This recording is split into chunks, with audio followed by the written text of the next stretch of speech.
My name is Rudolph Okonkwo. My co-host, Chido Onoma, is on assignment. On our show today, Dr. Franklyne Ogbunweze, a senior research fellow and director for genocide prevention with CSI in Switzerland, will join us. We will talk about the killings in the Southeast, the insecurity in the Southeast, and the case of the herdsmen attack of Enugu communities. As an international leader in the study of conflicts, human rights, and genocide, Dr. Ogbunweze will give us analysis and solutions. Dr. Ogbunweze, welcome. Thank you, Rudolph, and then good evening, viewers who are joining us from all over the world. I welcome you in this hour that we'll be talking about the issues pertaining to the killings by herdsmen in Southeast Nigeria and the rest of the country as well. Thank you for having me, Rudolph. Thank you, Dr. Franklyne. It's nice to have you. This is something that has become very important as we look at the election coming up and we look at the general insecurity in the Southeast. I want you to give us what you understand by what happened in Enugu recently with the recent attack on Ehemufu. Well, thank you, Rudolph. As we all know, there has been this climate of insecurity all over the country since 2015. It preceded 2015, so to say. Boko Haram started around 2009 officially to start terrorizing Nigerians and Christians and minorities living in Northeast Nigeria. And then we see evolution where people started using the term insurgents and broke up into splinter groups. We saw Islamic State coming in to hijack the Boko Haram movement in their quest to Islamize Nigeria. It was very clear from the onset. So, and then we at the point started witnessing another trend, the bandits. That took its moments after 2015 that President Buhari came into power. There were rumors going all over the place that these were hired mercenaries that were imported into Nigeria to make Nigeria a living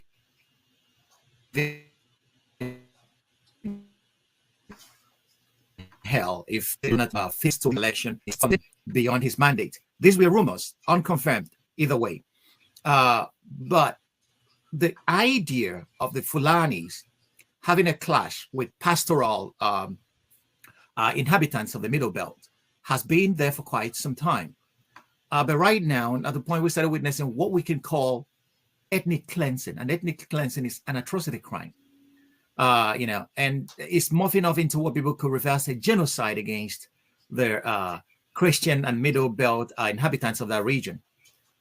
Up till this time, the Southeast Nigeria and the southern parts of Nigeria used to be the most peaceful parts of the country. But all of a sudden, we are now witnessing forays from these Fulani militants, whom some refer as Fulani jihadists, whom some equally refer as another arm of an alliance that is working extra hard to create an Islamic caliphate out of Nigeria. So we started seeing these forays, them crossing the Middle Belt into the South, especially the Southeast. We saw that in April 2016, when the militants crossed over and murdered about 40 people in a local farming community we call Nimbo in the northern Igbo land in Nsukka region of Enugu State. But on the 19th of November this year, we witnessed another massacre of 12 and 13 people, so to say, in Aguamed. Aguamed is a community in the Ehemufu region of Enugu State. This massacre broke the peace of this quiet farming rural community. Herdsmen marched in for no reason at all, slaughtered 13 people in broad daylight, and made away quietly without any challenge from anybody, from the security agencies, from nobody. So what we are witnessing is what we can call ethnic cleansing on a large scale, going on piecemeal. It's a kind of genocide by installment. The Nigerian government seems powerless or unwilling or unable to stop this. So, that's the threat of extinction that people in these regions are facing at the moment.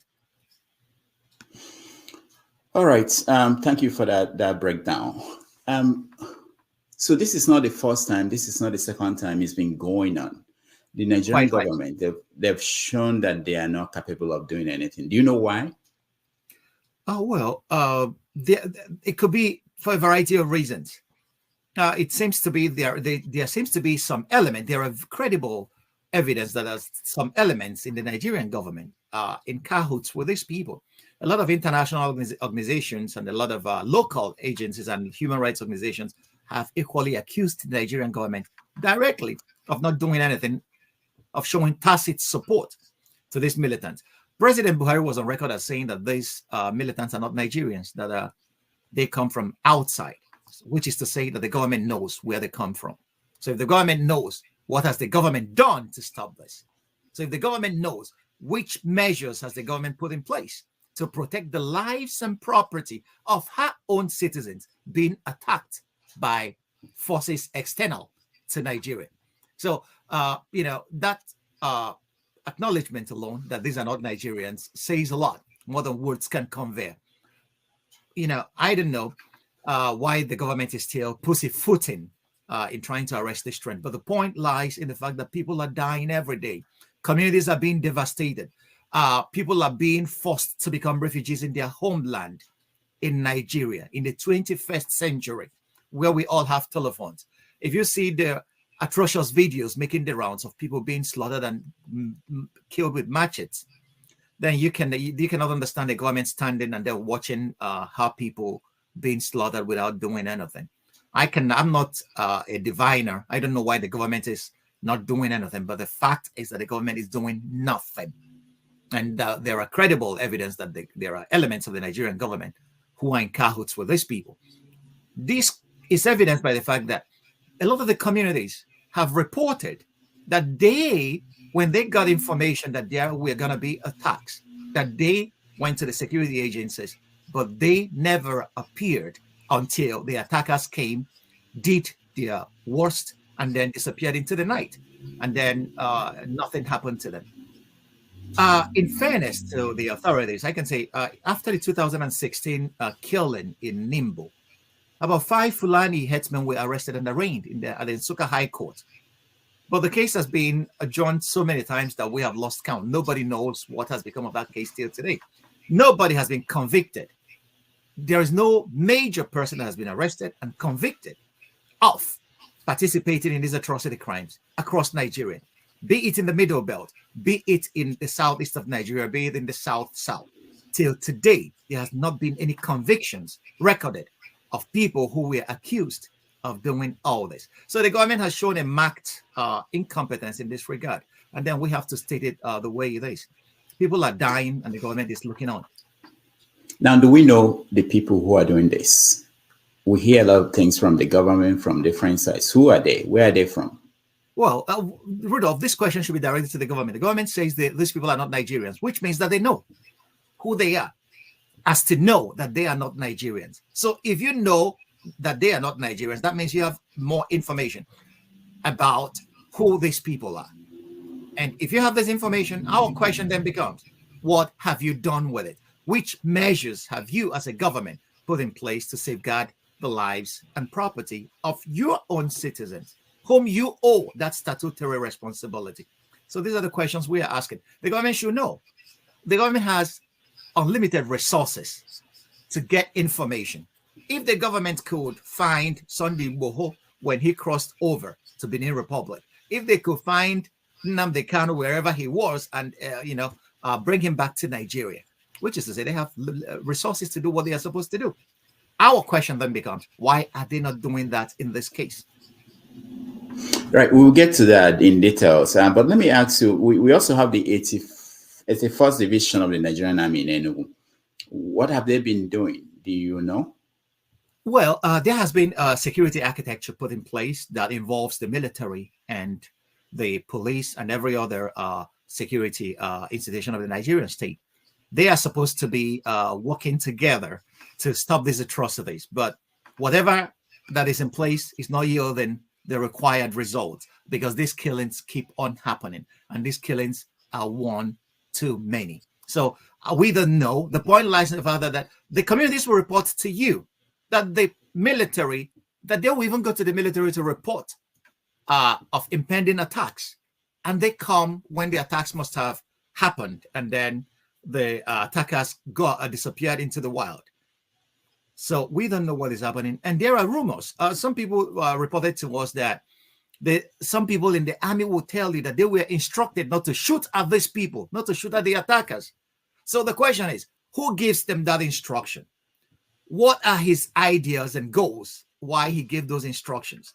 Are the authorities aware that such instructions are being passed to the soldiers, not to shoot at the Fulani militants? So whatever it is, these are still rumors, unconfirmed either way. But whatever it is, the Nigerian government should look deeper and then look at itself in the mirror and see that whatever measures it has put in place is not yielding any results in this regard. And it's quite appalling because the blood of people are watering their own homeland day in, day out. And that cannot be allowed to continue. We are supposed to be a civilized society. The job of a government, the raison d'etre of every government is the welfare of our citizens. Any government that cannot provide that has lost its essence and reason to exist. All right, let's look at a video of the governor of Enugu State reacting after one of the incidents. The state governor arrives at the area to see things for himself. He breaks down at the sight of the slain. This is indeed a trying period, not just for Nimbo, but the whole of Enugu State. We have met with the Fulani leaders, and it was indeed yesterday that would have inaugurated the joint committee of the Fulani and Enugu government. Members of the community expressed their displeasure with the law enforcement agency's response and asked for improved security. So, Nimbo community is under severe threat. This that happened now is not a situation where the security men will stay 1 week or 2 weeks and they will go. They need to stay with us for months. Governor. All right, this was 2016. Have we heard from the governor over the incident on December, the last incident that happened? Well, yeah, I guess the state government has put out a statement condemning as usual. That's what governments do, to condemn. But we urge more action. It should go beyond condemnation to put in security measures in place to protect the lives of these people, these communities that are threatened by their Fulani herdsmen. So that's what the government should be. That's what every government should be doing. But in fairness to the state governments, they don't have that kind of police powers under the Nigerian 1999 Constitution as amended.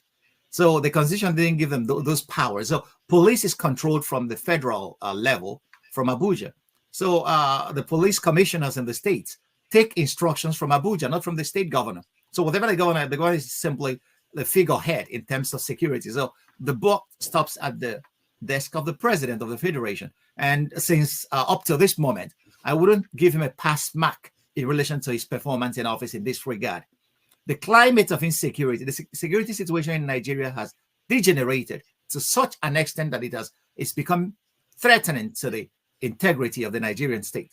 So the territorial Nigeria is on the cusp of breaking up if nothing is done to address the security challenges facing the country at this moment. All right, so let's look at what is being done. The governor, the government are not doing anything, you said, and we can agree, we can see the results. Then there are other actors who went into the scene and said that they are going to take action. A good example is the Biafran group. Now, they said that they formed the ESN, Eastern Security Network, to defend the Biafran people or the Igbo people. against these kind of killings. What do you think about that? This attests to the failure of governance, because where a government lives up to its responsibilities, we wouldn't have splinter groups trying to take up arms to defend themselves. We even heard from one of the major decorated Nigerian army generals, T.Y. Danjuma, asking Nigerians to arm themselves and defend themselves against these Fulani militants. We equally heard a sitting governor from the president's party, Governor Masari of the president's home state of Katsina, telling people to arm themselves and defend themselves from these marauders. It attests to a failure of governance. So we can see that it's only when the government is absent. We have so many ungoverned spaces in Nigeria today. So where the government is absent in the lives of the people, that's what gives rise to such splinter groups coming up to say, hey, since the government has shown a marked inability to defend our interests and our lives, then we will try to take up that challenge ourselves. And such things doesn't augur well for any country. You don't allow a lot of arms and ammunition into the hands of non-state actors. The government should have a monopoly of violence. But in Nigeria, we seem to have a lot of non-state actors who have carved out spaces for themselves where they govern and impose and retrieve taxes from the citizens. The perfect example is the bandits. It's from Zamfara to all of northwest Nigeria.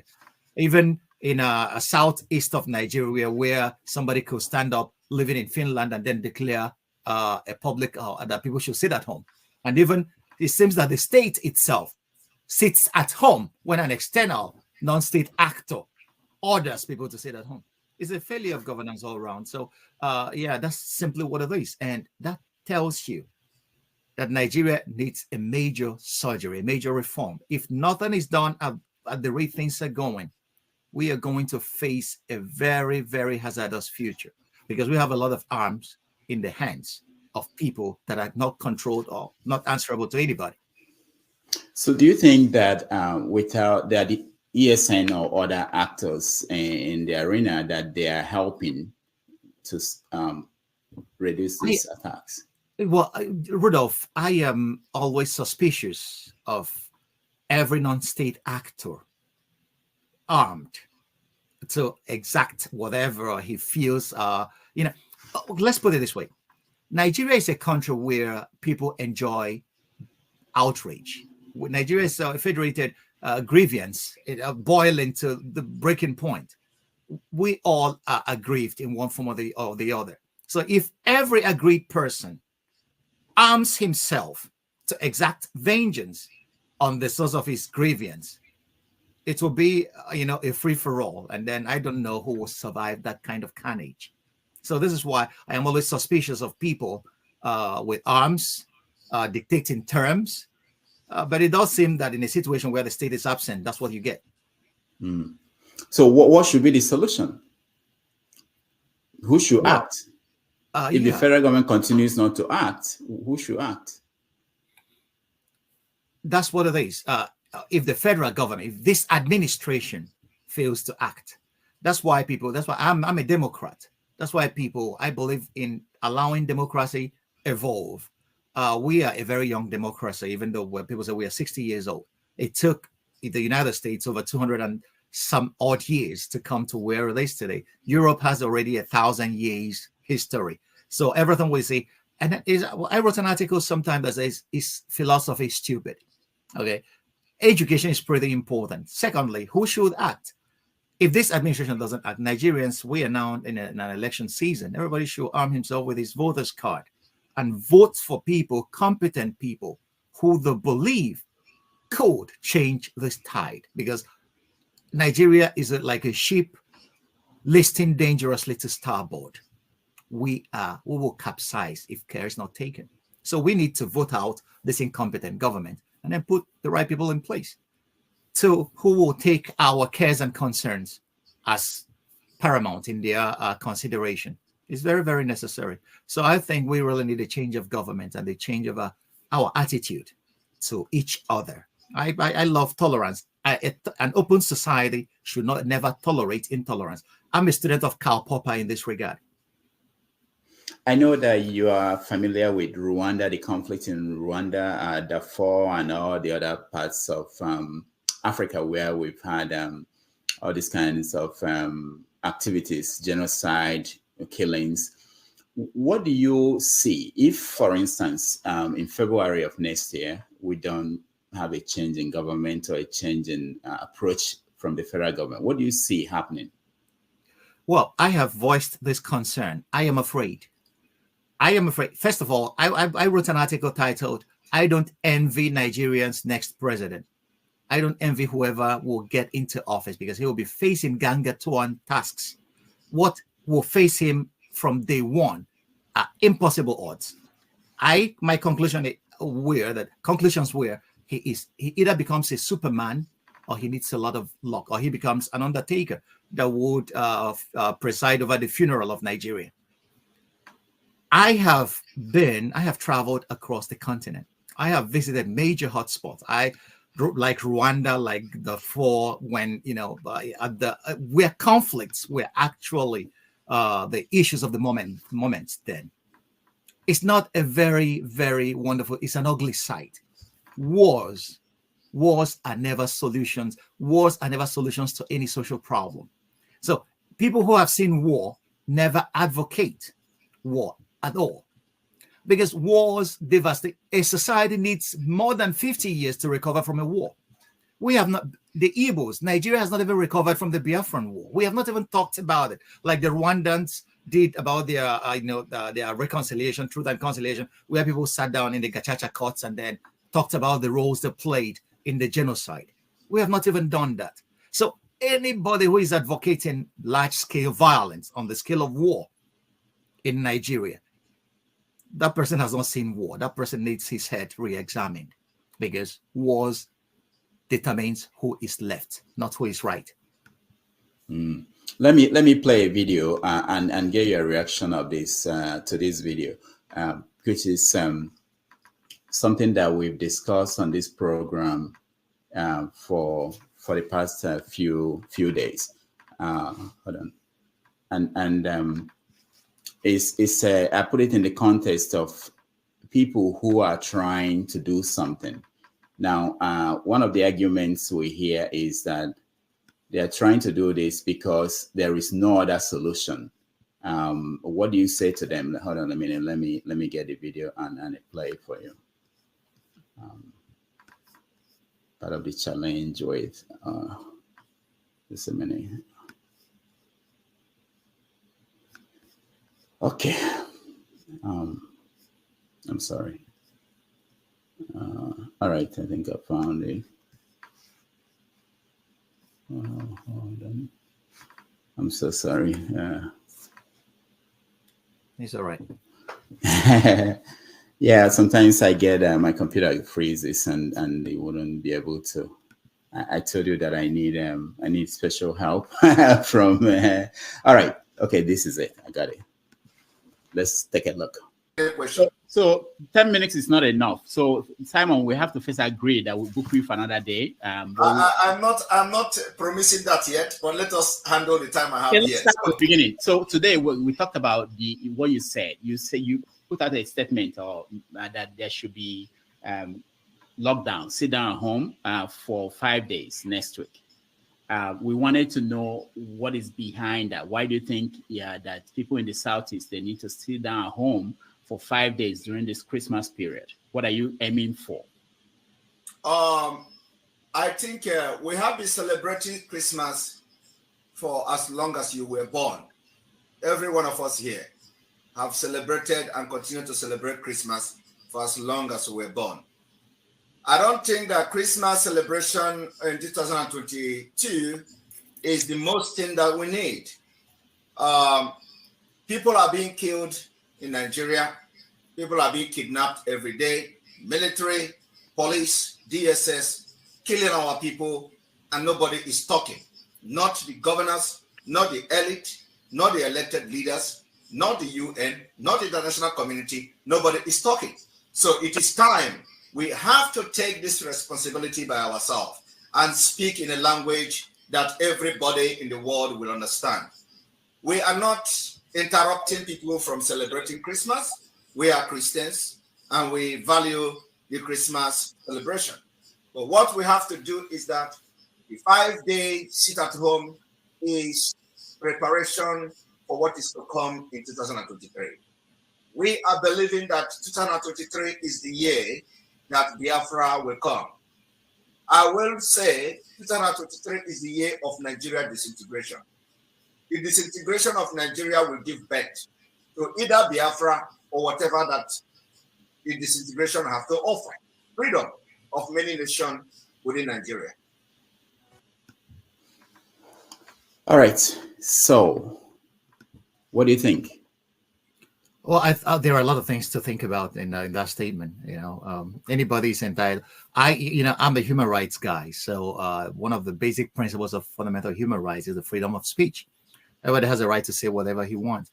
But sometimes when somebody sits down to proclaim that he is ordering a sit at home, then you ask yourself, whom did he consult? Who made him an Igbo leader? Who made him the leader of his people for him to impose? Igbos are a people that nobody imposes anything on. You don't. Okay.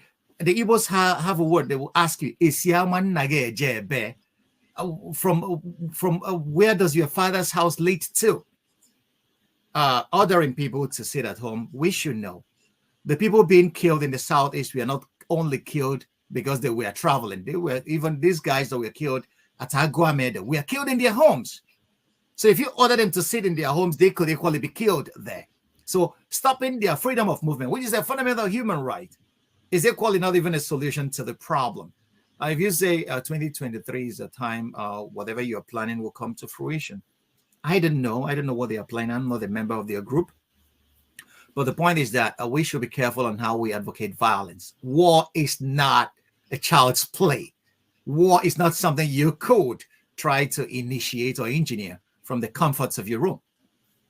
Anybody who has seen war is always very careful when people talk about violence, when people talk about imposing their wills on other people. So such things, I don't hold it as anything. But the major problem is that there are people who are ready to listen to such people, and then they are wreaking havoc on the Southeast economy. If you want to protest people not talking about what is happening in Igbo land, you don't punish the people you are supposed to be defending. You don't enslave them to your whims and caprices for them to sit down because you ordered them to. That's not the way to bring about the redemption you are promising them. And I'm a fan of Solzhenitsyn, the Russian guy that spent much of his life in Siberian prison camp under Stalin. He said something very important. Our people should start reading. He said that most of those guys telling you that they're going to effect a revolution. They're effecting a revolution to impose a dictatorship. Is a dictatorship very what the Nigeria or the Igbo man wants in Nigeria today? The Igbo man is an egalitarian Republican. Anybody that doesn't know about the Igbo should go and read Things Fall Apart by Chinua Achebe, one of our most brilliant writers to ever come out of Africa. He elucidated what the Igbo character is all about. Those people who, like Okonkwo, want to achieve everything by force of raw strength and character, they end up committing suicide. That's the Igbo character. But the people who remain are people like Obi Erika, who remain to tell the story, who remain to point to the guy that believed that everything he could achieve by force, he committed suicide. They stay on the ground to point at him hanging on a rope. So the Igbo should take cues from that philosophy. It's very deep. Achebe wasn't just writing for the sake of writing. It was the oracles of the people speaking through Achebe that produced our work. So this is equally something for all of us today. So if you listen or watch the news and you heard what happened in the last 2 days by people who were killed in Imo and Enugu states while people were trying to enforce the sit at home, what does that say to you? Well, it's quite unfortunate that that the Southeast Nigeria is turning into the Northeast of Nigeria. So, if those accusing others of trying to, colonize the Igbos, they're announcing that the Southeast is already colonized by fear. There's a climate of fear reigning across board because people are no longer willing and able to travel. We have kidnappers. And we have those, the military and the police, who are equally afraid of confronting these kidnappers, or who are accused of working in cahoots with them. Because there have been reports that kidnappers are 5 meters away from an army checkpoint, and they do whatever they want to do and then get away with it. So if that could be the case, there is this suspicion that they are working together. And there are equally those who believe that they have arms and that they can defend our forests and all whatnot from the Fulani intruders. What have they been doing? I've not heard of them arresting any of the Fulani militants or jihadists, and all. There has never been a shootout between these two parties. It seems as if that the two parties have divided the terrain for themselves, and then each person is minding his own terrain, because members, the people that are called unknown gunmen, have been known to kidnap people as well. So, it seems that there is a racket, a kidnapping racket from all the sides. Nobody knows who is who or what is happening. And this is what I am pointing out again. It's a failure of governance. The government has lost the monopoly of violence. It has lost the power to impose its will on the territory under its control. So what we have is just a shadow, a hollowed out government that is not doing anything to improve or protect the lives and properties of our citizens. It's quite unfortunate, and it's going to be terrible, because all these parties, all these nameless and faceless parties, are feasting on the ordinary Nigerian, on the ordinary Igbo man, in the name of promising them one thing or the other. They are all promises. Okay, so and when you hear them, they say that some people say that that they are not the ones killing Igbo people, that Igbo people don't kill Igbo people. That is the government that is using the opportunity to. What do you say to that? To kill Igbo people? They should bring evidence to that effect.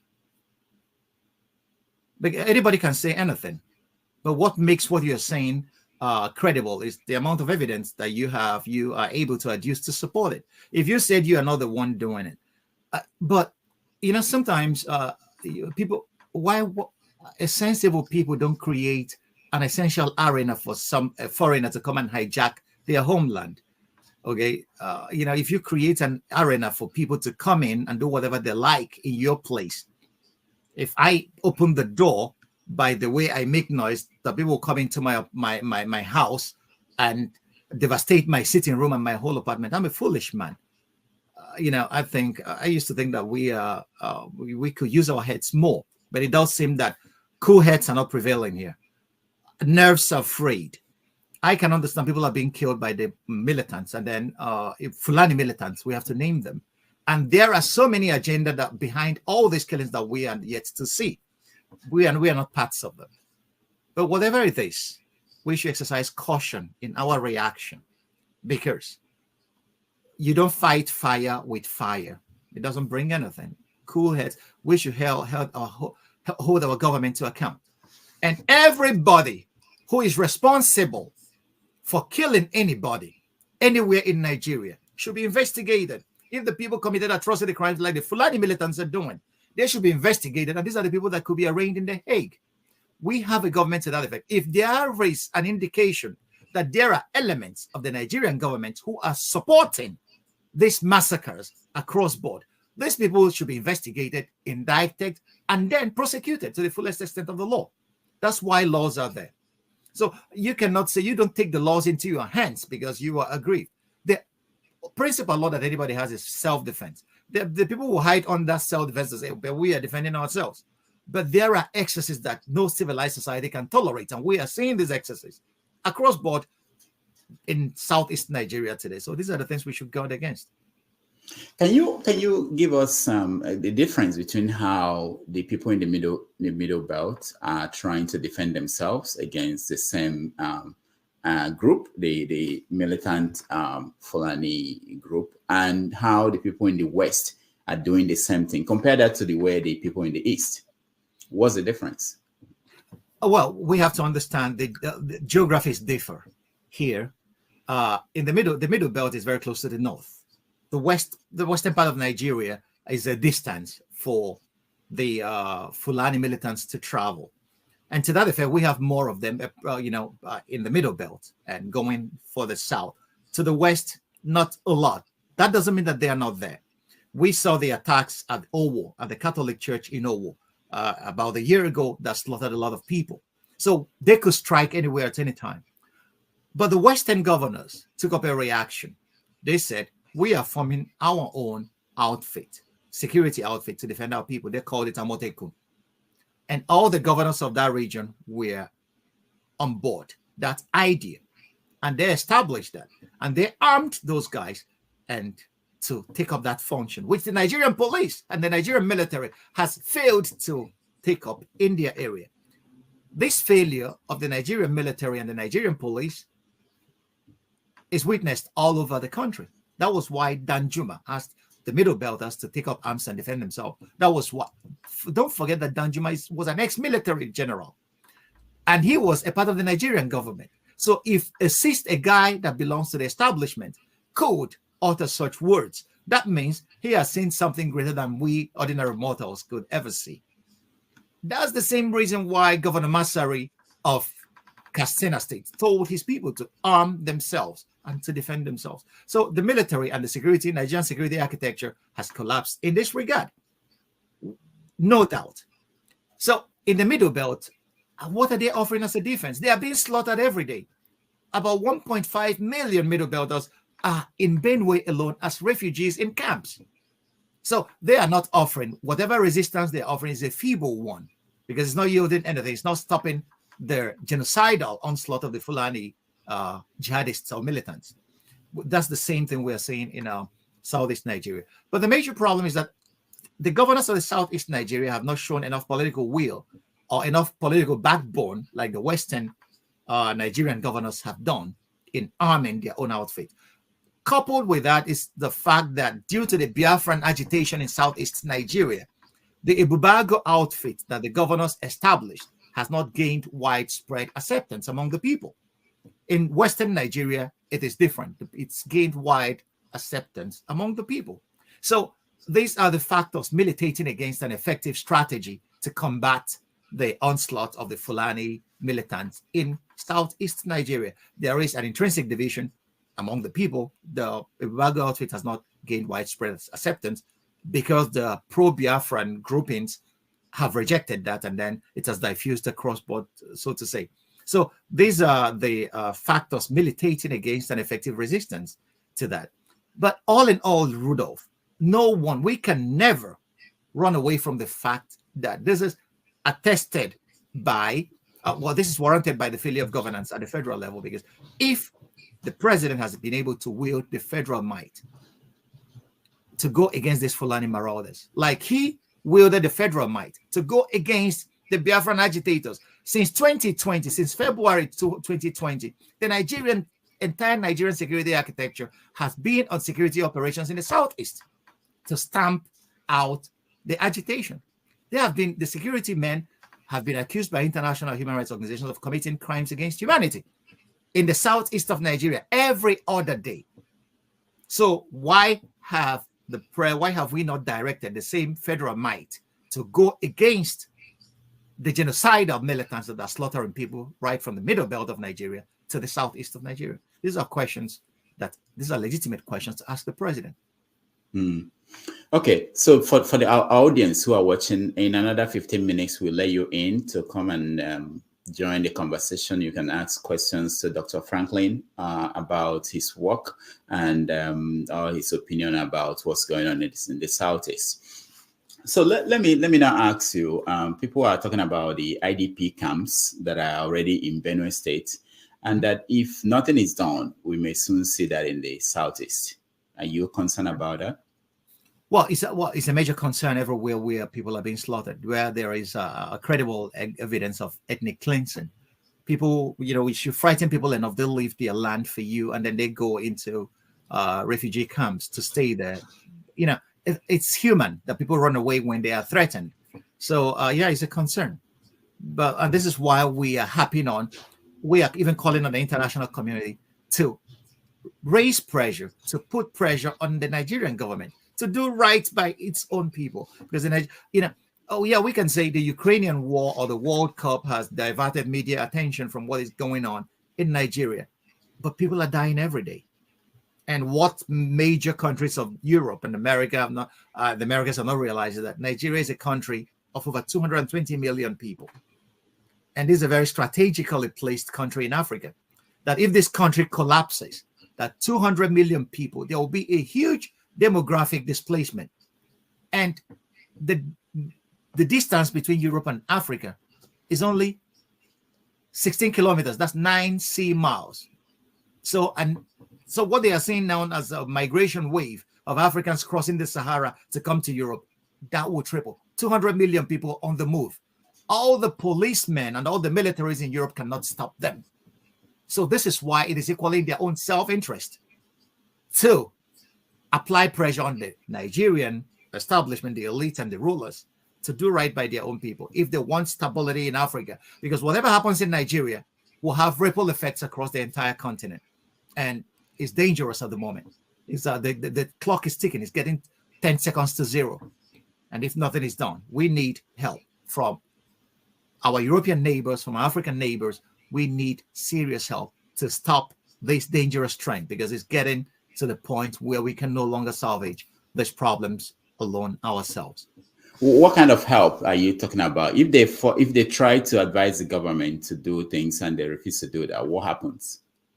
Well, what does America do to Russia? When Russia marched into Ukraine, the whole of the Western world stamped on Russia with their sanctions. You can sanction Nigeria. We gain foreign exchange from our trade with those countries. So, with sanctions, you could make a government do right by its own people. But the criminal thing, sometimes the poverty of ideas dominating the decision-making bodies across our institutions in Nigeria is frightening. We asked people, the government asked people to go and register for BVIN for their banking activities. The government asked people under Issa Pantami to go and register their telephones. These kidnappers, these militants, use telephones to coordinate their attacks, but none of them has been traced till today. These kidnappers, some of them use our banking facilities to collect their ransom, but we have not prosecuted anybody. We have not even prosecuted the people who aid and facilitate all these deals till today. So why did the government ask us to go and register our BVN again and then register our telephones again if they cannot use it to track down the ringleaders of these acts? If the government could, like I always say, they could track down Sunday Igboho as he crossed the border to Benin Republic or Nnamdi Kanu, wherever he was holed up, then they could equally track down these guys. So there are things they're not telling us. Yeah, I've listened to you now for a while, and some of the Biafran agitators make the same kind of argument you make, that the government has failed and they have to do something. They can't wait for anybody else. Do you fault them for doing that, for saying that they can't wait anymore? No, I don't fault anybody for taking whatever measures the person feels to defend himself. But we have to think about the bigger picture. Actions have consequences. Once they started the agitation before in lieu of what the Fulani were doing, and now they have a whole army in the southeast on their necks, destroying some parts of the southeastern region. So the militants are destroying the southeast from one hand, the kidnappers are making the roads unsafe, and the army is an operation trying to hunt down agitators. So is a three-pronged attack.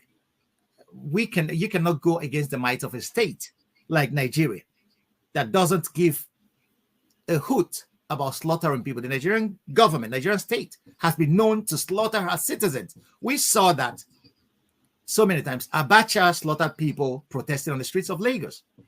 Obasanjo, when he was in office, what happened at Zakibiam? It was a kind of genocide. So the Nigerian government doesn't hesitate in going hard on destroying a part of Nigeria to achieve its own aims. So we should use our heads more. Yeah, everybody has it. Every Nigerian that you ask today will tell you that our government has failed. Chinua Achebe said it as early as 1983 in a simple little pamphlet, that the trouble with Nigeria is simply and squarely the failure of leadership. So we're not saying anything new. So this has been the case, and the chickens are now coming home to roost. All these failures, all these governmental failures have now multiplied and created a situation that has become seriously dangerous for the entire country. Because no part of Nigeria is now free of agitation. No part of the country is free of insecurity issues. So we can see it across board. But the reaction of the people to it, yeah, I cannot fault the people for choosing to defend themselves. I cannot do that in good conscience. But when they say something like what you just said now, people are dying already. So if by our action more people die, well, it's not bad because we are fighting to make things better. People are already dying. What do you say to that? Like someone said that if you stay at home, you saw the video, if you stay at home for 1 week or 2 weeks, I mean, you're already suffering. So maybe that's a price to pay. I hear that a lot. No. I don't buy that nihilistic philosophy. It's a very nihilistic, it's a very dangerous philosophy. Anybody telling you that is either a sociopath or a raving mad man. I make bold to say that. Anybody telling you because you're suffering already, then you can continue whatever I do. No, listen, we have to be very careful on the people we'll listen to. Okay, that you sit down in the comforts of your room. Let this person saying that travel to Nigeria and sit at home with his people, not sit in the comforts of his room to declare whatever he wants on people he has not even visited in a long while. Go there. If you are a general, go and lead your troops from the front, not sitting back somewhere where you're enjoying the comfort of an economy that is stable or a country that is at peace. And then you are issuing threats and all what. No, you don't. You can do that kind of thing. People are dying in real time, and you are wrecking lives and histories of people.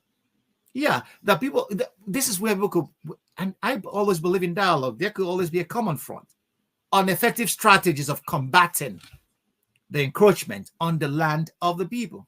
But you don't punish the same people you are claiming to defend, or because you want. No, there are other agendas in play other than the love of the people that we claim to. There are ways. We have elected governments. We could hold these governments accountable. And when get your voters card. Go and vote this government out. Go and vote. We are equally the cause of all these problems. Because we vote in our brothers that are incompetent. And then they go in there and then our land becomes deluged with incompetence. And then we are harvesting all this. In 2015, when people were going to vote for Buhari, a lot of us screamed. Buhari, as a military head of state, achieved nothing. He was a thoroughgoing dictator. He imprisoned Tunde Irabo and Ndoka Thompson under Decree 2. He shot to death Bartholomew Owo and Ogedengbe for a crime that they committed before the law was made, which is to say the law was retroactively applied, which is a crime against humanity. We screamed that this man is not fit to govern Nigeria. But the people who believe that he is their brother voted him in, and all of us are suffering today for that. So, Blair, George Orwell said, those who elect dictators or bad governments are not just innocent victims. They are the ones that caused it themselves. Now we are going to let our audience join us in just another 2 minutes. But let me ask you this question. There's this charge that people like you, and I think each time you come here, I mention this, people like you, the intellectual class, abandon the space in the Southeast. And it has to be filled. And that people who filled it are people that maybe you don't recognize as Igbos or people who are pursuing things in the Igbo way. What do you say to that? Yeah, I agree with them. We, the intellectuals, have failed not only Igbo land. We, as intellectuals, as a class, have failed Nigeria. We, as a class, have failed Africa, because the responsibility is ours. To Nnamdi Azikiwe had a newspaper around the 1940s. The motto of his newspaper was "Show the light, and the people will find a way." That was the West African pilot. We have failed to show the way, and our people are wallowing in darkness. But today there are flashes of light that could lead the way to a new renaissance. It doesn't mean that we have not been speaking from our various perches across board. We have, but the point is that we have not been able to reach our people. It's our failure. We have to own up to that. So we, as a class of intellectuals, we have failed our people. There is no two ways. We cannot talk about it in a very brilliant manner. No, we have failed. And the best way to start arriving at a solution is to recognize that you have failed. And then the St. Nicholas of Cusa called it Doctor Ignorantia. That is, to know where you have failed is a step for you towards retracing your steps.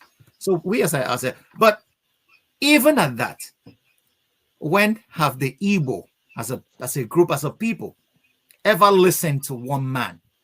Did we listen to Chinua Achebe when he wrote The Trouble with Nigeria? How many of us Igbos have read The Trouble with Nigeria? He wrote about the Igbo question. Chapter 8 of that little document talked about the Igbo question, Igbo and Nigerians. Did we read that? So how many, if our greatest intellectual, Achebe, did we listen to him? Most of the articles we write, we write them for journals or international fora. Yeah, I can understand that. We have failed. Yeah, that doesn't excuse us. But the Igbo are known for their rugged individualism. So this rugged individualism makes every Igbo man believe that he is as good as the other, which is a very great thing. That's our Republican ethos. It could lead us to the pinnacle of achievement. But it comes, like Achebe said, with an overweening hubris that makes us think that we are better than everyone else. And that's our greatest weakness.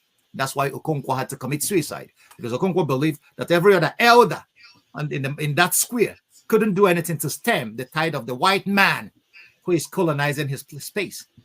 And he went and took singular action. And what did that singular action result in? He killed a court clerk. And when they came for him, the community withdrew. And then he had to pay for it with his life. We have to be careful not to be like Okonkwo as a society, as a nationality. All right. Thank you, Franklyne. It's been wonderful. Let's bring in our audience to join this conversation. Blessing is in Enugu, so I'll start with Blessing. Blessing, you have any question for Dr. Franklyne? Doc, please, can you just pass me over right now? Let me get my thoughts together. I just joined the show.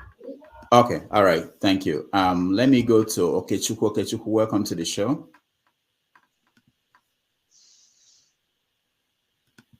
Okechukwu, can you unmute yourself? All right. Okay, go ahead. Okechukwu, go ahead. Okay. Good afternoon. My name is Okechukwu Emmanuel, and I'm calling from Canada. I didn't join the conversation from the beginning. I joined like 2 minutes ago. But there's something Mr. Franklyne said that caught my attention. We as Ndi Igbo, we have been through a lot. And it doesn't seem that there is solution in sight. And we keep going round and round and round and round, hoping that we have a space in Nigeria where we do not. I was a kid back in 1982, and we used to have this perspective that Nigeria go better. Till now, with all my beard white, it's still the same problem. I think the best thing for us to do is to exit Nigeria.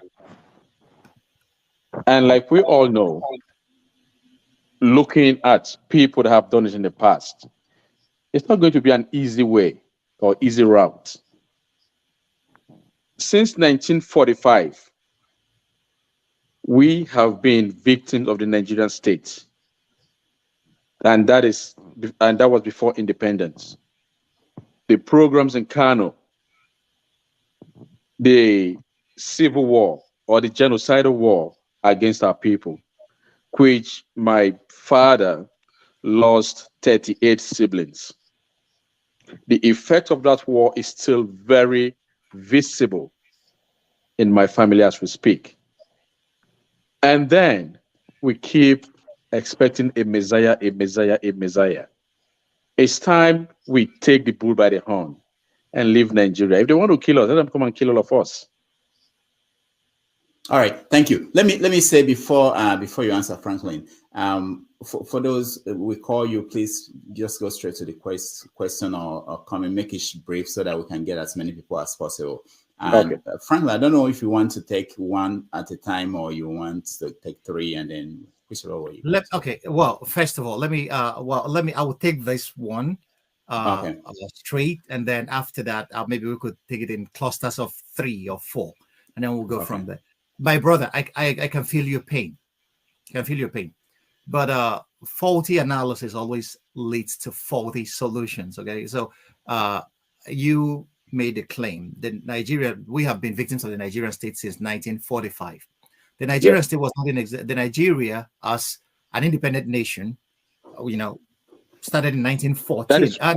Not as an amalgamation. Go ahead. As an amalgamation, started in 1914.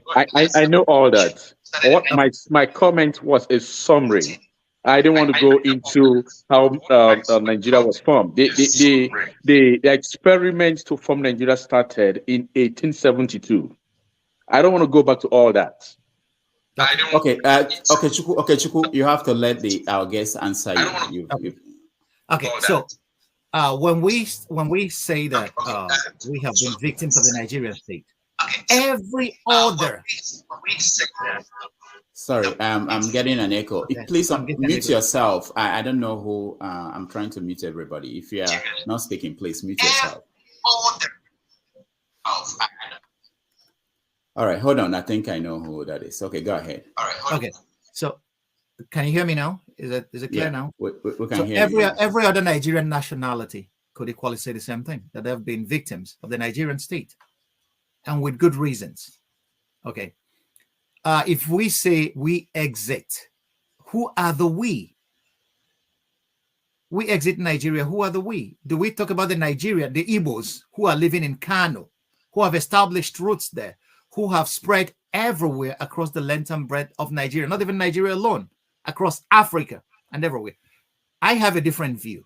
Your views, I'm not questioning it. If you arrive at the solution as exiting, I have a different view. My view is the Igbo spirit